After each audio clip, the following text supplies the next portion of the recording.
look at performance behavior and results. Performance includes behaviors and actions, what an employee does, and results and products, the outcomes of an employee's behavior. Both of these components are important and they influence each other. So, in turn, behaviors and results create a virtuous and self reinforcing cycle that together constitute performance. There are two characteristics of the behaviors and results we label as performance. First, they are evaluative. This means that they can be judged as negative, neutral, or positive for the individual and organizational effectiveness. And performance is multidimensional. This means that there are many different types of behaviors and results that have the capacity to advance or hinder organizational goals. Contribution to the effectiveness of others in the work unit could be assessed by using a scale that includes anchors demonstrating various levels of competence. Performance management systems also include measures of results or products that we infer are the direct result of employee behaviors. A combination of three factors allows some people to perform at higher levels than others. First, abilities and other traits. Second, knowledge and skills. And third, context. Abilities and other traits include such things as cognitive abilities like intelligence, personality, stable motivational dispositions, and physical abilities. Also, knowledge and skills include job related knowledge and skills, attitudes, and malleable motivational states. Declarative knowledge is information about facts and things, whereas procedural knowledge is a combination of knowing what to do and how to do it. Finally, contextual issues include HR policies and procedures, managerial and peer leadership, organizational culture, and resources and opportunities given to employees to perform. Performance results from a combination of all three factors. Two employees can achieve the same level of performance by having different combinations of the factors. In addition, however, if any of the determinants has a value of 0, then overall performance is unlikely to be satisfactory. An important difference between abilities and other traits in knowledge and skills is that knowledge and skills are more malleable, meaning they're easier to change. In general, individual differences that are less malleable are called traits. Those that are easier to change, for example, through a training program or other organizational interventions, are called states. The third determinant of performance is context because performance is also determined by what is happening around the employee.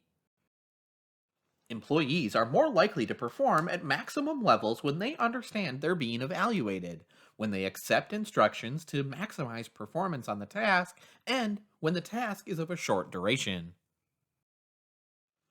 The fact that performance is affected by the combined effect of three different factors means that managers must understand how to identify the source of performance problems. When addressing performance problems, managers need to identify which areas are hampering performance and then help the employee to improve. Contextual and task performance must be considered separately because they do not necessarily occur in tandem. Employee can be highly proficient at her task but be an underperformer regarding contextual performance. Task performance is defined as activities that transform raw materials into the goods and services that are produced by the organization. These may be activities that replenish the supply of raw materials, distribute its finished products, or provide important planning, coordination, or supervising to enable the organization to function effectively and efficiently. Contextual performance is defined as those behaviors that contribute to the organization's effectiveness by providing a good environment in which task performance can occur. Contextual performance includes behaviors such as the following: persisting with enthusiasm and exerting extra effort is necessary to complete one's own task activities successfully. Volunteering to carry out task activities that are not formally part of the job. helping and cooperating with others, following organizational rules and procedures, endorsing, supporting, and defining organizational objectives. Both task and contextual performance are important dimensions to take into account in performance management systems.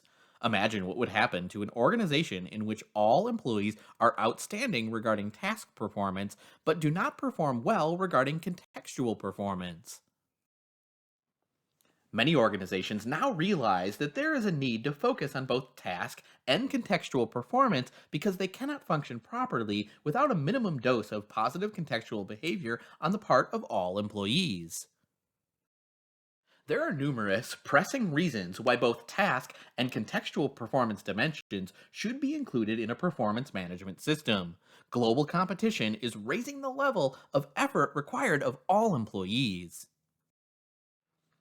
There is an additional type of behavior that is another facet of contextual performance, but is different from traditional ways of thinking about it: voice behavior. Voice behavior is a type of behavior that emphasizes expression on constructive challenge with the goal to improve rather than merely criticize. Voice behavior challenges the status quo in a positive way and is about making innovative suggestions for change. Counterproductive performance is behaviors and results that are voluntarily and violate organizational norms, threatening the well being of the organization. It may seem that counterproductive performance is simply the opposite of contextual performance, but it's not. Specifically, the same employee can engage in both contextual and counterproductive performance. Some KPIs of counterproductive performance include the following: exaggerating hours worked, falsifying a receipt to get reimbursed for more money than was spent, starting negative rumors about the company, gossiping about coworkers and a supervisor, covering up one's mistakes, and intentionally working slowly or carelessly. This could also include presenting colleagues' ideas as if they were their own. Adaptive performance is related to an individual's adaptability to changes, be it in the organization and its goals, in the requirements of the job, or the overall work content. Given the rapid pace of technology and other factors that are constantly changing the nature of work and organizations, adaptive performance is becoming an increasingly important performance dimension. The way employees react to and anticipate these changes is therefore an important performance component. Handling emergencies or crisis situations. To what extent can the employees react with appropriate and proper urgency in dangerous or emergency situations? Work stress. To what extent can employees remain composed and cool when faced with difficult circumstances or a highly demanding workload?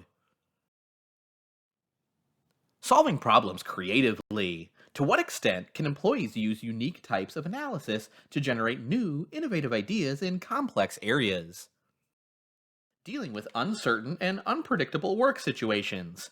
To what extent can employees take effective action without knowing all the facts at hand or change gears in response to the unpredictable?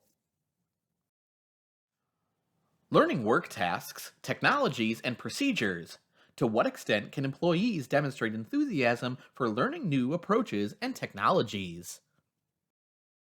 Demonstrating interpersonal adaptability. To what extent can employees be flexible and open minded when dealing with others and consider others' viewpoints?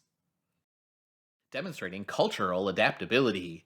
To what extent can employees take action to learn about and understand the climate, orientation, needs, and values of other groups? Demonstrating physically oriented adaptability. To what extent can employees adjust to challenging environment states or accommodate frequent physical pressure to complete strenuous or demanding tasks? Performance includes four types or dimensions: task, contextual, counterproductive, and adaptive. All four should be considered because they have separate and important effects on organizational success. Organizations that include all four dimensions are likely to be more successful. The behavior approach emphasizes what employees do on the job and does not consider the outcomes or products resulting from their behaviors. This is basically a process oriented approach that emphasizes how an employee does the job and is not what is produced. The behavior approach is most appropriate under the following circumstances. The link between behaviors and results is not obvious. Sometimes desired result may not be achieved in spite of the fact that the right behaviors are in place. Outcomes occur in the distant future. When the desired result will not be seen for months or even years, the measurement of behavior is beneficial. Poor results are due to causes beyond the performer's control. When the results of an employee's performance are beyond the employee's control, it makes sense to emphasize the measurement of behaviors. A popular type of behavior approach used mostly for managerial positions is called competency modeling. In a nutshell, competencies are clusters of knowledge, skills, and abilities, KSAs, that together determine how results are achieved. As such, competencies are not directly observable, but we can measure them by assessing behavioral indicators. The results approach emphasizes outcomes produced by employees. It does not consider how employees do the job. This basically is a bottom line approach that is not concerned about employee behaviors and processes, but instead focuses on what is produced. Defining and measuring results usually takes less time than defining and measuring behaviors needed to achieve these results. In fact, the ongoing collection of employee data is usually seen as more cost effective because results can be less expensive to track than behaviors. The results approach is not appropriate under the following circumstances. Workers are skilled in the needed behaviors. An emphasis on results is appropriate when workers have the necessary abilities, knowledge, and skills to do the work. Behaviors and results are not obviously related. In some situations, certain results can be obtained only if a worker engages in certain specific behaviors. This is the case of jobs involving repetitive tasks, such as assembly line workers or newspaper delivery. Results show consistent improvement over time. When results improve consistently over time, it's an indication that workers are aware of the behaviors needed to complete the job successfully. There are many ways to do the job right. When there are different ways in which one can do the task required for the job, a results approach is appropriate. An emphasis on results can be beneficial because it can encourage employees to achieve the desired outcomes in creative and innovative ways.